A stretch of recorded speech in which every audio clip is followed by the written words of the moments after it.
കഥകൾ കേൾക്കാൻ എല്ലാവർക്കും ഇഷ്ടമാണ്. കഥകൾ അറിവുകളായി സൃഷ്ടിക്കപ്പെടുമ്പോഴാണ് ഈ വേദി കൂടുതൽ രസകരമാവുന്നത്. നമുക്ക് ആരംഭിക്കാം. ഇത് Swiss edtech Ashwamedham powered by Metaphys EduConnect 2025, Medrina hospital and Manappuram finance limited. ഏറെ സ്നേഹത്തോടെ സ്വാഗതം ചെയ്യാം അവർ ജൂറി ശ്രീ ജോ ആന്റണി. നമസ്കാരം സർ. നമസ്കാരം.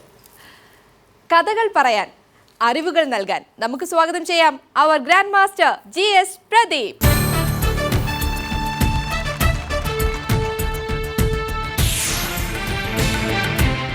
ഗുരുമുഖത്ത് നിന്ന് അരുളി ചെയ്യുന്ന അറിവിൻ്റെ വാക്യങ്ങൾ ഹൃദയത്തിലേക്ക് സന്നിവേശിപ്പിച്ച് പഠിച്ചിരുന്ന പുരാതന കാല വിദ്യാനികേതനങ്ങളുടെ സമ്പ്രദായങ്ങളും സംസ്കാരങ്ങളും വല്ലാതെ മാറിക്കഴിഞ്ഞു. വിരൽത്തുമ്പിൽ വിശ്വത്തിലെ മുഴുവൻ വിജ്ഞാന വിസ്മയങ്ങളും ഒതുക്കി നിർത്തുന്ന ആധുനിക നൂതന സാങ്കേതിക സംവിധാനങ്ങൾ ലോകത്തിൽ നിലവിൽ വന്നു. കൃത്രിമ ബുദ്ധി ആകാശത്തിൻ്റെ അതിരുകളോളം എത്തിക്കുവാൻ കഴിയുന്ന വികാസങ്ങളിലേക്ക് ശാസ്ത്രലോകവും ചിന്തയുടെ ലോകവും പടരുകയും ചെയ്തു. വിജ്ഞാനം തേടി സഞ്ചരിക്കേണ്ടത് ചൊവ്വയിലാണെങ്കിലും അങ്ങനെ തന്നെ എന്ന് കരുതുന്ന ആധുനിക മനുഷ്യൻ്റെ വൈജ്ഞാനിക സഞ്ചാരങ്ങളിൽ ഇപ്പോഴും യാത്ര ഒപ്പം ചെയ്യുവാൻ ആഗ്രഹിക്കുന്ന ഈ സഹയാത്രിക കൂട്ടായ്മയിലേക്ക് സ്വാഗതം. Swiss edtech Ashwamedham powered by Metaphys EduConnect 2025, Manappuram and Meditrina hospitals. ഈ ദിവസം ഈ വേദിയിലേക്ക് കടന്നു വരുന്ന വ്യക്തി ആമുഖത്തിൽ ഞാൻ സൂചിപ്പിച്ചതുപോലെ അറിവിൻ്റെ അതിരുകൾക്കപ്പുറത്തേക്ക് സഞ്ചരിക്കുന്ന മനുഷ്യ സമൂഹത്തിന് തൻ്റെ ചിന്താപരമായ ഉണർവുകളിലൂടെ ഒരു കൈത്താങ്ങായി മാറാൻ കഴിയുന്ന വൈജ്ഞാനിക സമ്പ്രദായത്തിൻ്റെ ആവിഷ്കർത്താവാണ്, അതിൻ്റെ ഫൗണ്ടറാണ്. മെറ്റാഫിസ് എഡ്യൂകണക്റ്റിൻ്റെ founder managing director doctor Francis ഈ വേദിയിലേക്ക് എത്തുന്നു. Doctor Francis, please walk in.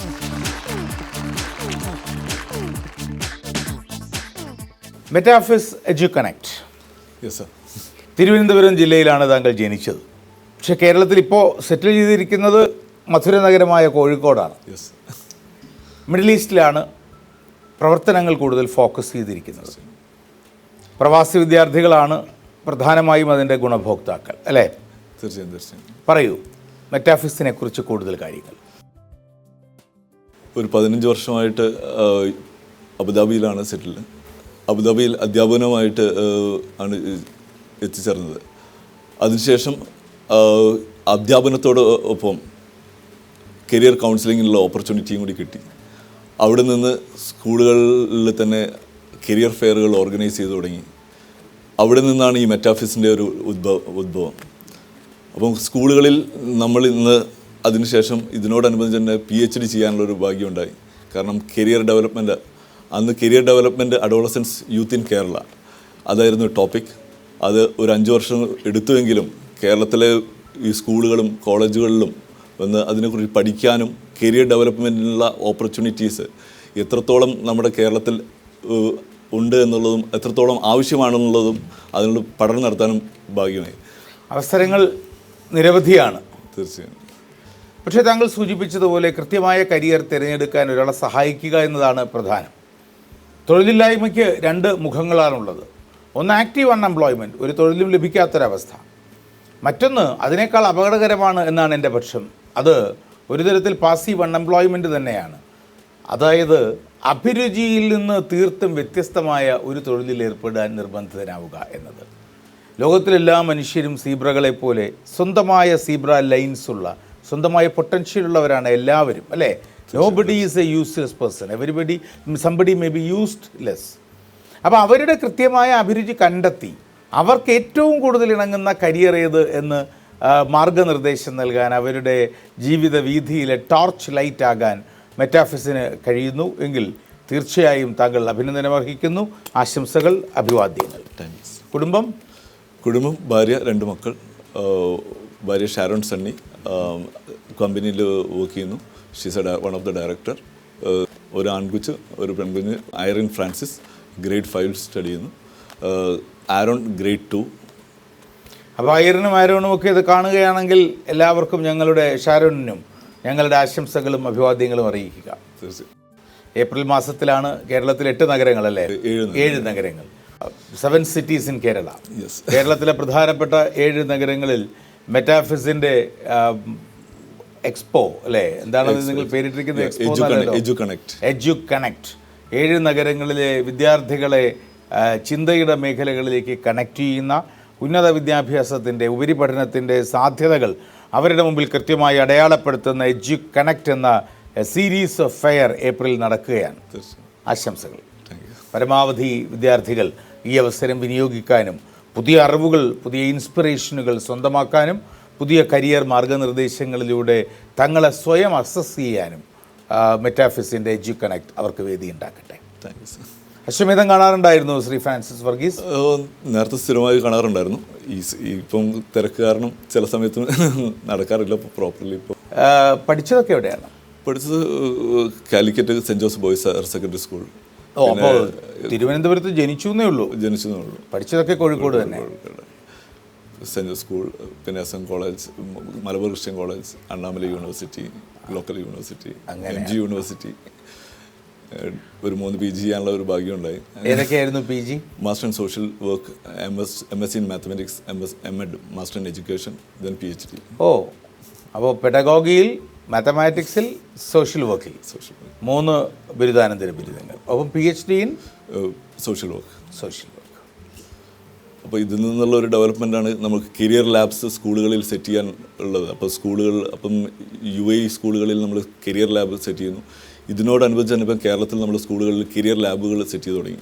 Career lab എന്ന് പറയുന്നത് ശരിക്കും അതിൽ സൈക്കോമെട്രിക് ടെസ്റ്റ്, നമ്മൾ തന്നെ സൈക്കോമെട്രിക് ടെസ്റ്റ് കൊടുക്കുന്നുണ്ട്. കാരണം സ്റ്റുഡൻസിന് സ്ട്രീം സെലക്ഷൻ ചെയ്യാനുള്ളത്, അല്ലെങ്കിൽ ഹയർ എഡ്യൂക്കേഷൻ സർ നേരത്തെ സൂചിപ്പിച്ചതുപോലെ തന്നെ അഭിരുചി അറിഞ്ഞുകൊണ്ട് മുന്നോട്ടുള്ളൊരു പുതിയൊരു തലമുറയെ കൊണ്ടുപോകാനാണ്.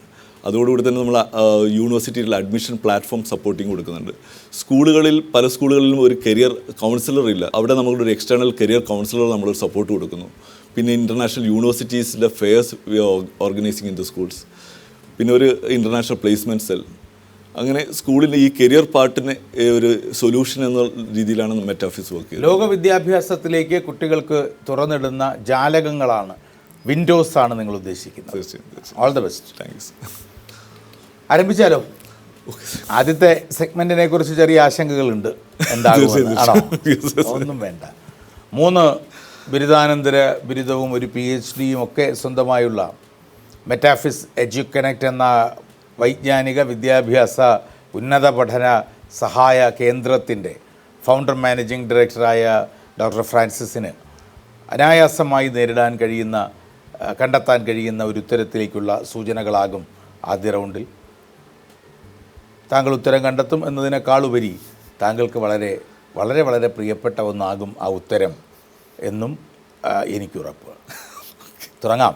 തീർച്ചയായും സർ. ഇത് ഡോക്ടർ ഫ്രാൻസിസ്, അദ്ദേഹം മെറ്റാഫിസ് എഡ്യു കണക്ട് എന്ന ഉന്നത വിദ്യാഭ്യാസ പഠനത്തിലേക്ക് വിദ്യാർത്ഥികൾക്ക് വഴിയൊരുക്കുന്ന, കരിയർ മേഖലകളിൽ കൃത്യമായ വഴികൾ തങ്ങളുടേതേത് എന്ന് കണ്ടെത്താൻ അവരെ പ്രാപ്തരാക്കുന്ന ഒരു വിജ്ഞാന പ്രകാശത്തിൻ്റെ സംരംഭകനാണ്. അശ്വമേധത്തിൽ പങ്കെടുക്കുവാൻ വേണ്ടി മാത്രമാണ് ഈ ദിവസം അദ്ദേഹം വിദേശത്ത് നിന്നെത്തിയത്. ഇന്ന് തന്നെ മടങ്ങിപ്പോവുകയും ചെയ്യും താങ്കളുടെ ഔദ്യോഗിക തിരക്കുകൾക്കിടയിലേക്ക്. ഞങ്ങളുടെ അതിഥിയായി ഇവിടെ എത്തിച്ചേർന്നതിന് നന്ദി. ഒപ്പം പ്രിയപ്പെട്ട പ്രേക്ഷകർക്ക് മെറ്റാഫിസ് എഡ്യു കണക്റ്റിനെയും ഡോക്ടർ വർഗീസിനെയും പരിചയപ്പെടുത്തിക്കൊണ്ട് ഈ ദിവസം നമുക്ക് ആരംഭിക്കാം. Come let's play be the grand master.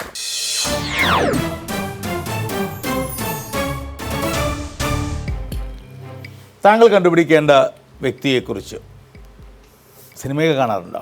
തീർച്ചയായും. ആദ്യ സൂചന ഇങ്ങനെ. സിനിമ എന്നൊന്നും ഞാൻ പറഞ്ഞില്ല, അതിനി വേണമെങ്കിൽ പറയാം. വരട്ടെ, സിനിമയാണോന്ന് എനിക്കറിയില്ല.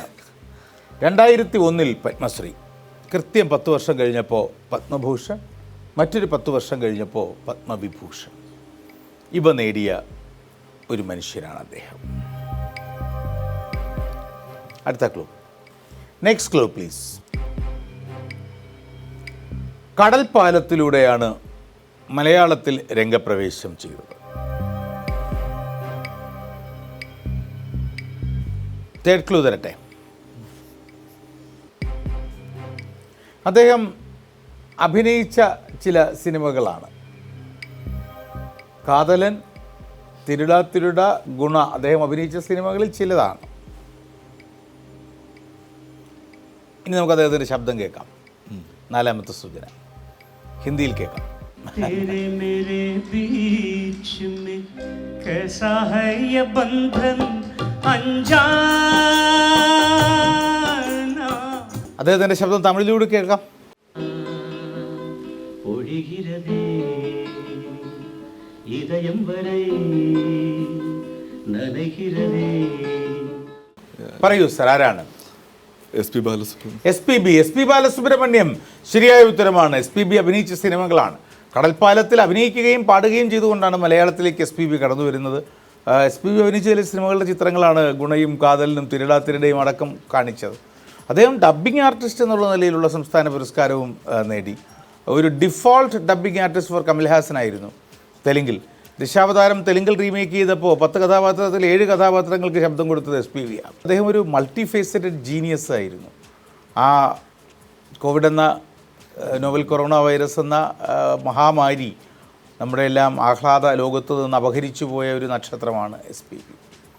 അദ്ദേഹത്തിന് ആദ്യമായി ദേശീയ അവാർഡ് കിട്ടിയ ഏക് ദുജെ കെ ലിയയിലെ ഗാനമാണ് ആദ്യം കേട്ടത്. അപ്പോൾ congratulations, now you are eligible to take part in this game. Ashwamedham. Yes. Anisha, please.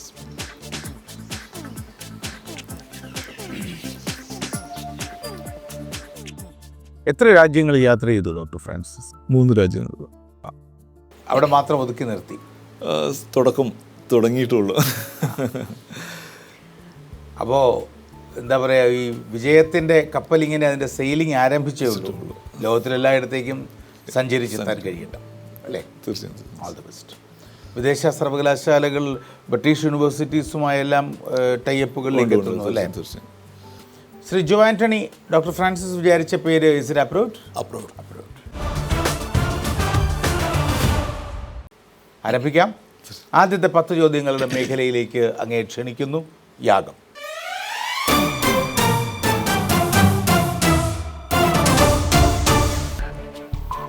താങ്കൾ വിചാരിച്ച വ്യക്തി ഇന്ത്യൻ? Yes. മലയാളി? No. അല്ല. പുരുഷൻ? Yes. ജീവിച്ചിരിപ്പുണ്ട്? Yes. 50 വയസ്സ് കഴിഞ്ഞു? Yes. South Indian? No. അല്ല. രാഷ്ട്രീയം, കല, സാഹിത്യം? No. മതപരം, ആത്മീയം, സാമൂഹ്യ പ്രവർത്തനം? No. Sports? Yes. Maharashtra? No. അല്ല. 10 ചോദ്യങ്ങൾ, യജ്ഞം.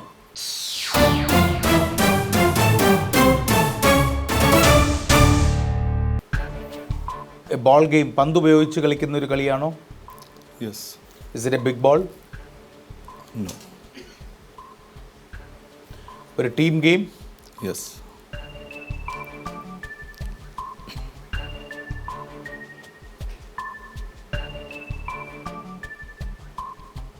ഒളിമ്പിക്സിൽ ഉൾപ്പെടുത്തപ്പെട്ട ഒരു കളിയാണോ? No. അല്ല. That means it's cricket. It should be cricket. നോക്കാം. അദ്ദേഹം അല്ല, അതിനേക്കാൾ കുറച്ചുകൂടി സെക്കൻഡറി ക്വസ്റ്റ്യൻ ചോദിക്കാം. അദ്ദേഹം ഒരു ബാറ്റ്സ്മാൻ എന്ന രീതിയിലായിരുന്നോ പ്രധാന പ്രശസ്തി? Yes. യെസ്. അപ്പോൾ ഇനി ക്രിക്കറ്ററാണോ എന്ന് ചോദിക്കണ്ട. അല്ല, ചെറിയ ബോളാണ്, ടീം ഗെയിം മാത്രമാണെന്ന് പറയുമ്പോൾ ടെന്നീസൊക്കെ ഒഴിവായി. തീർച്ചയായും. ഒളിമ്പിക്സിൽ ഉൾപ്പെടുത്തപ്പെട്ടിട്ടില്ലാത്തത് കൊണ്ട് ഹോക്കിയും ഒഴിവായി. അപ്പോൾ ക്രിക്കറ്റ് ആണെന്നത് ഒബ്വിയസ് ആണ്.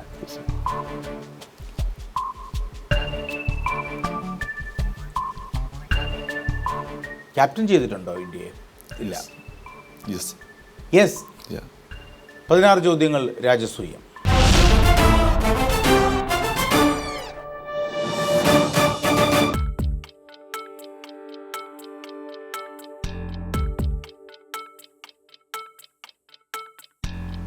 ഹരിയാനയാണോ സംസ്ഥാനം? No. അല്ല. 60 വയസ്സിന് മുകളിൽ പ്രായം? No. ഇല്ല.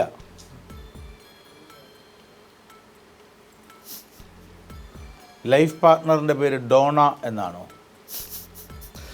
Yes. ആണ്. The king of of side എന്ന പ്രയോഗം അദ്ദേഹത്തെക്കുറിച്ച് പരാമർശിക്കപ്പെട്ടിട്ടുണ്ടോ? പൊരുതുവാനും അതിജീവിക്കുവാനും ആവേശമുണ്ടാകുന്നത് ഏത് പ്രതിസന്ധികളുടെ നടുവിലും വാശിയോടുകൂടി മത്സരിക്കുവാനുള്ള കരുത്തുണ്ടാകുന്നത് ചില ഉദാഹരണങ്ങളിലൂടെയാണ്. ആ ഉദാഹരണങ്ങൾ അല്ലെങ്കിൽ കാറ്റലിസ്റ്റുകൾ, ഉൽപ്രേരകങ്ങളാണ് വ്യക്തികളുടെ മാത്രമല്ല സമൂഹത്തിൻ്റെയും ചാലകശക്തി. പരാജയം ഏറെക്കുറെ ഭൂരിഭാഗം മണത്തു തുടങ്ങിയ ഒരു കളിയിൽ, നാറ്റ് വെസ്റ്റ് ട്രോഫിയുടെ ഫൈനലിൽ പരാജയപ്പെടും എന്ന് ഉറപ്പിച്ചെടുത്തു നിന്ന് വിജയത്തിലേക്ക് അത്ഭുതകരമായി മുഹമ്മദ് കൈഫിനെ പോലുള്ള പ്ലെയേഴ്സിൻ്റെ മികവിൽ ഇന്ത്യ വിജയത്തിലേക്ക് എത്തിയപ്പോൾ അന്ന് ആ പവലിയനിൽ തൻ്റെ മേൽക്കുപ്പായം ഊരിയെടുത്ത് ചുരുട്ടി ആകാശത്തേക്ക് കറക്കുന്ന ഒരു ക്യാപ്റ്റനുണ്ട്. നഖം കടിച്ചുകൊണ്ടിരിക്കുന്ന അനിക്കോഫേജിയ എന്ന് വിളിക്കുന്ന നൈൽ ബൈറ്റിംഗ് സിൻഡ്രോമിൻ്റെ ഉടമയായി എപ്പോഴും വളരെ ആൻസൈറ്റിയോടുകൂടി നഖം കടിച്ചുകൊണ്ട് കളിക്കളത്തിലേക്ക് ഉറ്റുനോക്കി ഒടുവിൽ വിജയിച്ചപ്പോൾ ഇരു കൈകൾ ആകാശത്തിലേക്ക് ഉയർത്തി മേൽക്കുപ്പായം വീശി ചുഴറ്റി വീശിക്കാണിച്ച ഒരു ക്രിക്കറ്റ് രാജകുമാരനുണ്ട് ഇന്ത്യക്ക്. ഒരുപക്ഷെ സാധാരണമായിരുന്ന ഇന്ത്യൻ ക്രിക്കറ്റിനെ അസാധാരണമായ കയറുവാനുള്ള മികവിലേക്ക് എത്തിച്ച ഏറ്റവും വലിയ ലീഡർ കൂടിയായിരുന്നു അദ്ദേഹം.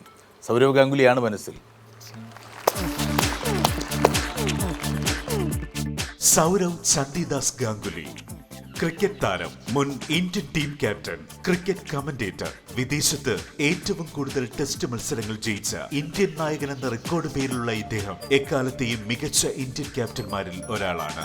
നിലവിൽ ഏകദിന ക്രിക്കറ്റ് റൺ വേട്ടയിൽ 8ാമനായ ഇദ്ദേഹം 10,000 റൺസ് എന്ന നാഴികക്കല്ല് മറികടക്കുന്ന 3ാമത്തെ ബാറ്റ്സ്മാനാണ്. 2002 ഏകദിന ക്രിക്കറ്റിലെ എക്കാലത്തെയും മികച്ച 6ാമത്തെ ബാറ്റ്സ്മാനായി തിരഞ്ഞെടുക്കപ്പെട്ടിട്ടുണ്ട്. 2004 രാജ്യത്തെ വലിയ സിവിൽ ബഹുമതികളിലൊന്നായ പത്മശ്രീ നൽകി ഭാരത സർക്കാർ അദ്ദേഹത്തെ ആദരിച്ചു.